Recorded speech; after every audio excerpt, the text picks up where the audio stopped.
You are no doubt aware that the Elizabeth School District Board of Directors has placed two questions on the ballot for consideration by the voters this year.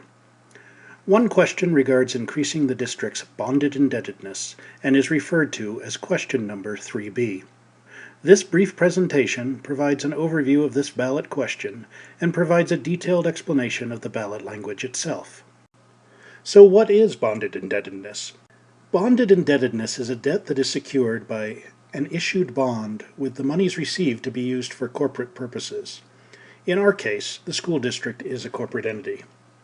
More simply, bonded indebtedness allows the district to borrow money to address issues now and pay it back over time. The Colorado Taxpayer Bill of Rights, or TABOR, requires voter approval to increase indebtedness.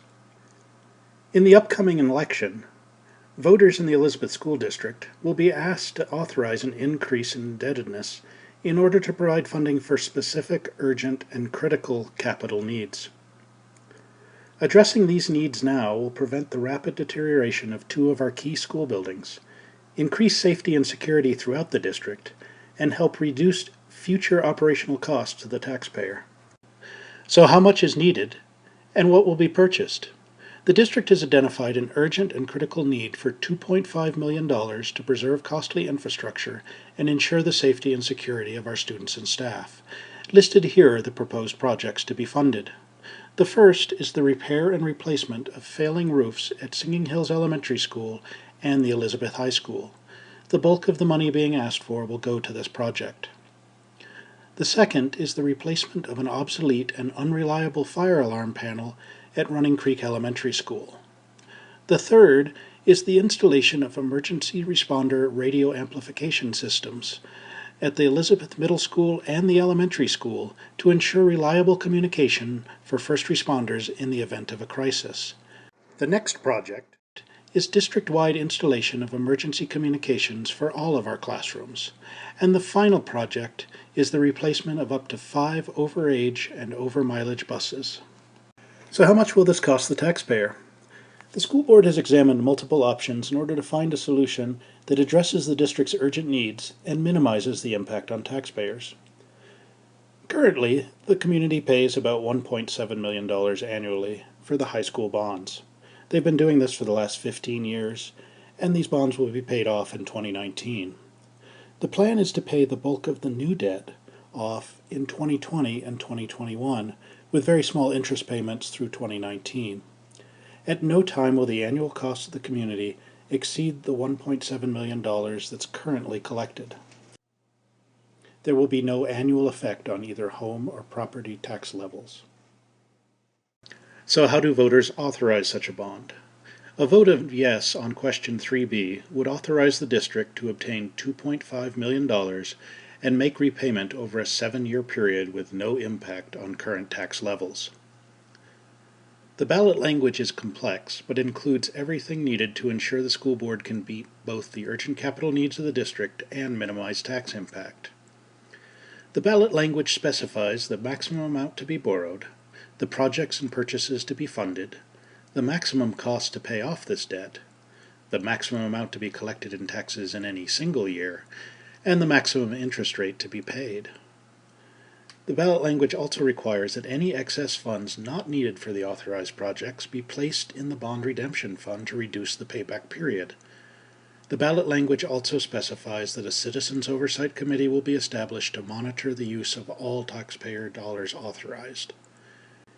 It is important that every voter read the ballot question and the additional information provided in the Blue Book or TABOR notice that the county will provide. If there are any questions, they can contact a board member. These next few slides will walk through the ballot question in detail. They will explain how all legal requirements are met, what is to be purchased with the money, how the public will know what is being spent, provide flexibility to ensure we get the best value for our community, and it limits the interest rate and therefore the total cost to the taxpayer. Here is the full text of question 3B, the bond question that will appear on November's ballot. If you'd like to read the question in total, you can pause the video now, or just let it continue to run and I will walk through each portion. The first part of the ballot question throws a lot of numbers at the reader. It consists of Taxpayer Bill of Rights required language that specifies this is an authorization for debt. In other words, that the district can borrow money. The amount to be borrowed will be $2.5 million. The maximum repayment cost would be $2.975 million, and the maximum amount that could be raised in tax revenue each year from this measure would be $1.725 million, or the amount that's currently being collected. There is some optional language inserted after this parenthetically. This just reinforces that $2.975 million is the maximum that would be repaid on this borrowing. Since only $1.725 million may be collected in any one tax year, that means this maximum rate can only be collected for less than a 2-year period, and that period would come after the repayment of our current high school bonds. The final phrase of this section specifies that the money borrowed will be used for capital improvement purposes.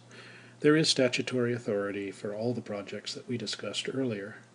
Generally, capital improvement monies can be used for remodeling, repairing, or making additions to any school building, or for acquiring capital items such as buses that aren't necessarily tied to any specific facility. This next portion of Ballot Question 3B outlines more specifically what will be funded with the $2.5 million that will be borrowed. The first section talks about communications and emergency response.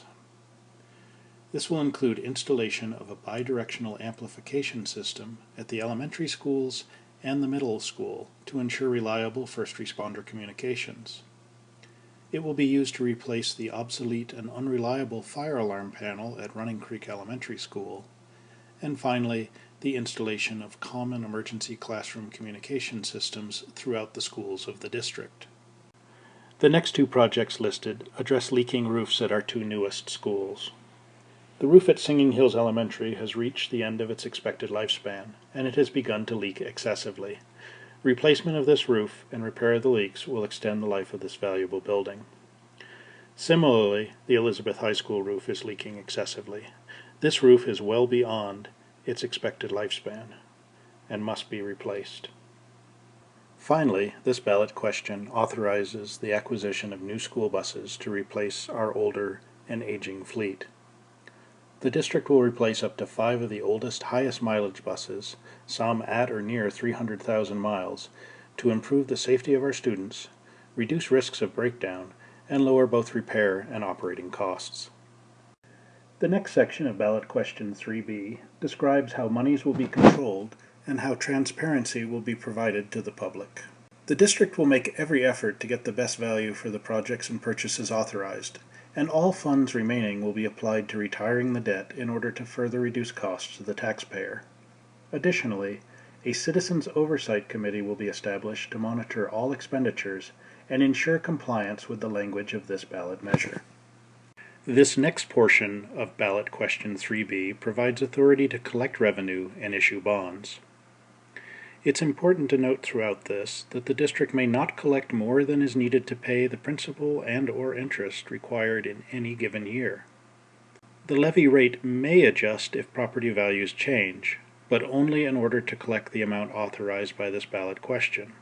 The amount authorized to be borrowed by this ballot question may be obtained by issuing general obligation or very low interest bonds.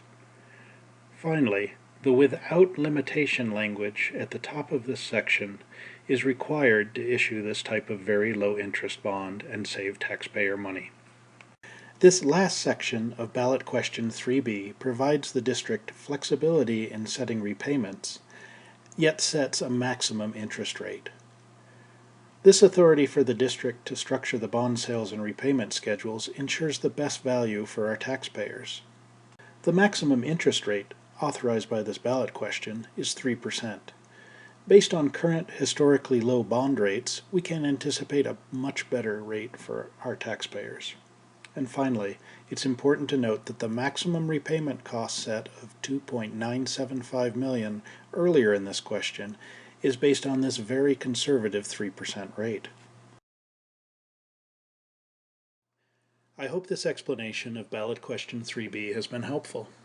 If you have any remaining questions, please don't hesitate to contact a member of the Elizabeth School District Board of Education. Thank you.